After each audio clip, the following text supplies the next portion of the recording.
ассалому алайкум тамошобиёни муҳтарам. Дар ин барнома мо ба саволҳои шумо вобаста ба алимент ҷавоб хоҳем дод.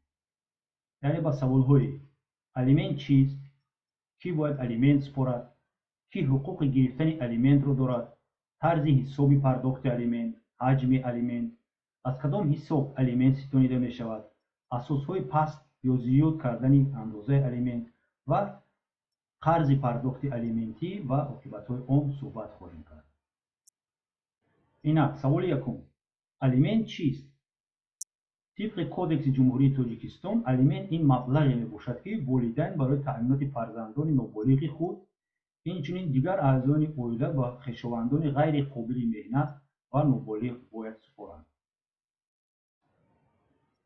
кӣ бояд алимент супорад?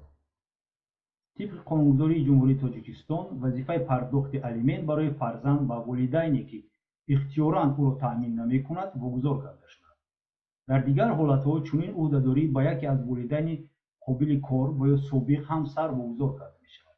ҳамчунин мумкин аст ки алиментро барои нигоҳбонии хешовандони муҳтоҷ, фарзандони қобили меҳнат, ҳамсарон, набирагон ва ғайра низ супоранд. кӣ ҳуқуқи гирифтани алиментро дорад?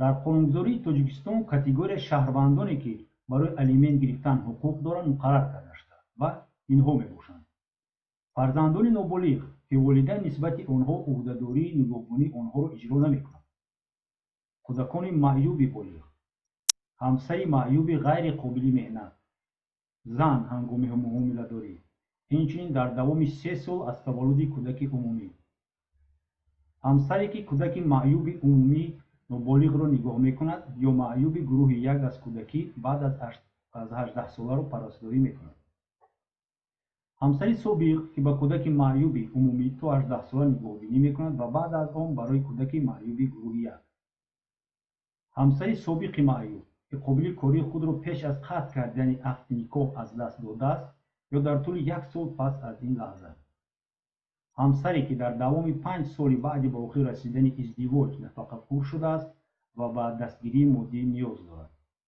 фарзанди ба синни балоғат расида ки донишҷӯёни таҳсили рӯзонаи муассисаҳои таълимии таҳсилоти миёна ва олии касбӣ мебошад, мутаносибан то ба синни 20 солагӣ ва 25 солагӣ расиданашон, ҳамчунин падару модари ғайри қобили меҳнат ва эҳтиёҷманд ба кӯмак. тарзи ҳисоби пардохти алимент чӣ гуна аст? новобаста аз он ки алимент дар давраи никоҳ ё берун аз он таъин карда шудааст, усули асосии ҳисобкунии он барои таъмини кӯдакони ноболиғ усули ҳиссавӣ ҳисобида мешавад. дар ҳолатҳои зерин агар байни волидон созишномаи ихтиёрӣ ба имзо нарасида бошад, алиментро барои фарзандони ноболиғ метавон тавассути суд ба маблағи устувор ё ба тариқи омехта ситонанд.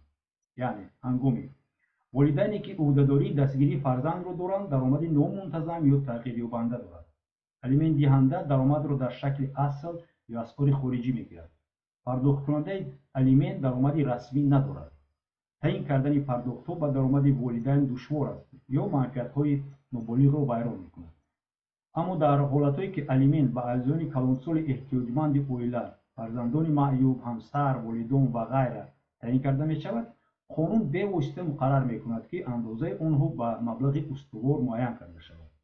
новобаста аз он ки алимент дар давраи заношуӣ ва ё баъд аз қатъи он таъин карда мешавад, усули асосии ҳисобкунии он барои таъминоти кӯдакони ноболиғ усули ҳиссавӣ мебошад. тибқи талаботи кодекси оила, пардохтҳои зерини ҳармоҳа ба ҳиссаи музди меҳнат барои кӯдакони ноболиғ пешбинӣ шудаанд.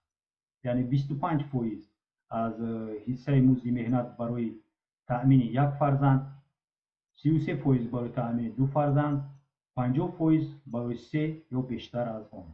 яъне ки тибқи қонунгузории ҷумҳурии Тоҷикистон, маблағе ки аз ҳисоби алиментдиҳанда бояд пардохт карда шавад, набояд аз 50% даромади ӯ зиёд бошад.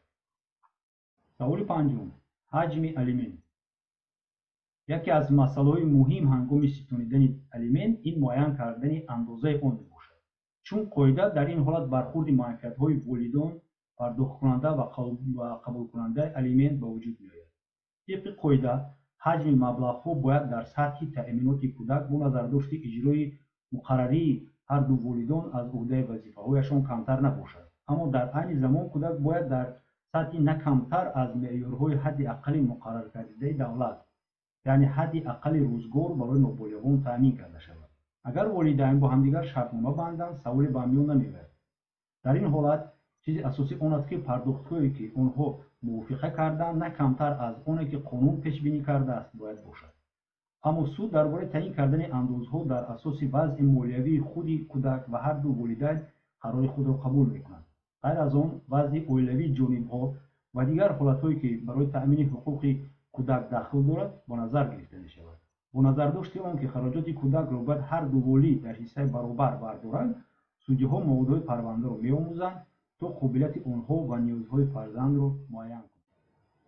аз кадом ҳисоб алимент ситонида мешавад?